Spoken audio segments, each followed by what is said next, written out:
My name is Joss. It's spelled J-A-S, Joss. And yeah.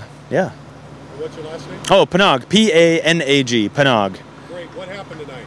So I was in my apartment at home, just unwinding for the night, and I heard a loud screeching sound, and also heard a crash sound. And sad to say, it sounded familiar because about a year ago, I'm pointing at parked cars along this sidewalk here on the curb. There was a speeding vehicle that came northbound on Sandpoint Way here and crashed into the back of a parked car, demolished it.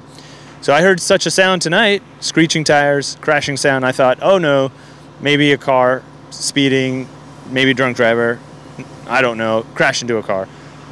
I was in my underwear, I put my clothes on, I ran downstairs. Some of my neighbors were already outside, and my neighbor in Unit 2 downstairs, she said, oh no, there's a car.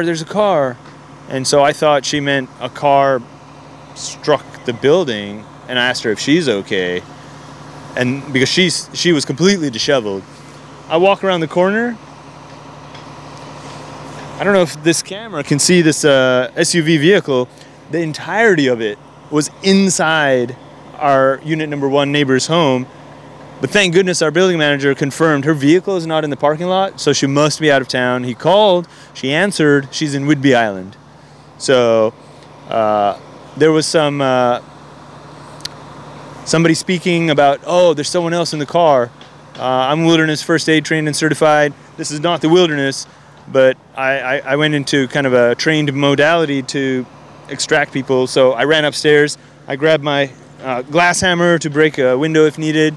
I have my river knife on me to cut a seatbelt if needed. I went sailing today. It's on my belt by coincidence.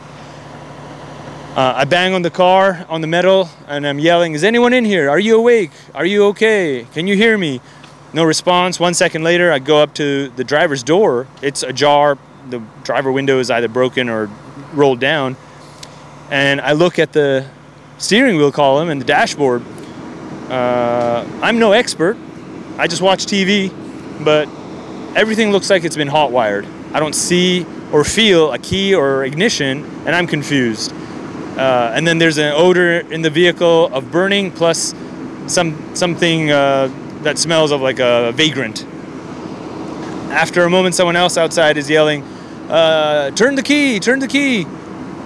There's no key, so I observe a metal rough-edged cylinder.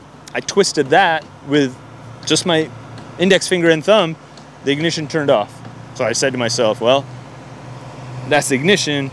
It's certainly not looking like an ignition, behaving like one. And then I came outside. Within a few minutes, SPD and fire department arrived on scene, and I simply made sure none of my neighbors were injured. Nobody was bleeding. Nobody was out of air. But there's a gentleman in question. I shouldn't make any comments on him because, well, I don't know enough about him, but if I'm asked questions, I could answer them. The end. All right, perfect. Thank you. Yeah. So I'll tell you this part, and if you want me to say it, I'll